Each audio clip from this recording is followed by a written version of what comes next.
দাজ্জালের নাম তো আপনারা শুনেছেন। ভয়ঙ্কর ডেঞ্জারাস একটা ক্যারেক্টার। পৃথিবীর শুরু থেকে শেষ পর্যন্ত এর চেয়ে বড় ফিতনা আসেনি, আসবেও না। দাজ্জালের ফিতনা। সে তার এক চোখ থাকবে, আরেক চোখ এরকম বন্ধ থাকবে। এখানে লেখা থাকবে কাফারা। কোনোভাবেই তাকে দমানো যাবে না, হত্যা করা যাবে না। আল্লাহ নবী ঈসা আলাইহিস সালাম তাকে হত্যা করবেন।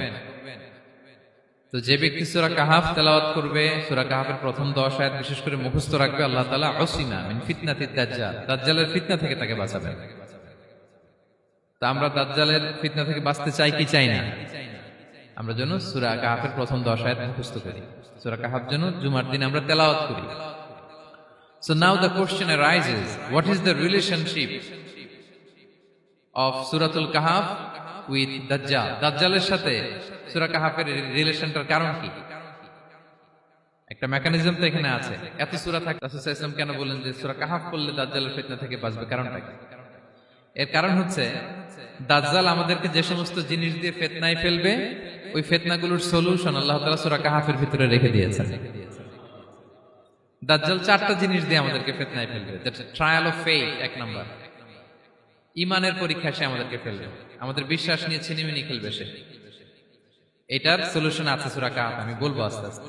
2 নম্বরে দাজ্জাল আমাদেরকে ফিতনায় ফেলবে, দ্য ট্রায়াল অফ ওয়েলথ, সম্পদ দিয়ে সে আমাদেরকে ফিতনায় ফেলবে। 3 নম্বর দ্য ট্রায়াল অফ নলেজ, জ্ঞান দিয়ে সে আমাদেরকে ফিতনায় ফেলবে।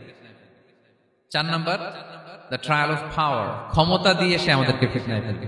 দাজ্জাল 4টা জিনিস দিয়ে আমাদেরকে পরীক্ষায় ফেলবে। কয়টা? 1 হচ্ছে ঈমানি পরীক্ষা, 2 হচ্ছে সম্পদ দিয়ে পরীক্ষা, 3 হচ্ছে জ্ঞান দিয়ে পরীক্ষা, 4 হচ্ছে ক্ষমতা দিয়ে পরীক্ষা। সে ঈমানের পরীক্ষায় আমাদেরকে ফেলবে। সে এসে বলবে আমি তোমার রব, এবং এটা প্রমাণ করার জন্য যা যা দরকার আল্লাহ তাআলা তাকে সব দিবেন।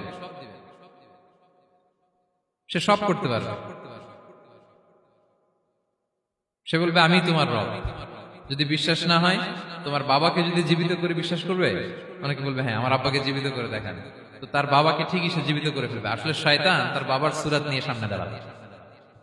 আরে তাই তো, এটাই তো আমার বাবা, এটাই তো আমার দাদা। মানুষ ফিতনায় পড়ে যাবে, ঈমানের ফিতনায়। সে ভাববে আসলে এটাই বোধহয় আমার রব, এবং তাকে এত ক্ষমতা দেয়া হবে, তার ডান দিকে থাকবে জান্নাত, বাঁ দিকে জাহান্নাম। তার কাছে আল্লাহ এটা দিবে। যে তার কথা শুনবে তাকে সে জান্নাতে ঢুকাবে, কিন্তু জান্নাতে ঢুকে সে জাহান্নামের শাস্তি ভোগ করবে। এটা তার বাইরের মানুষ বুঝবে না, অ্যাপারেন্টলি এটা জান্নাত। আর যে তাকে মানবে না তাকে সে জাহান্নামে ফেলবে, কিন্তু জাহান্নামে ঢুকলেও সে জান্নাতের নাজ নেয়ামত ভোগ করবে। তাহলে এই যে ঈমানের ফিতনায় সে ফেলে দিবে আমাদেরকে। তো ঈমান কি করে বাঁচাবো, এটা সলিউশন আমি শোনাবো আপনাদের।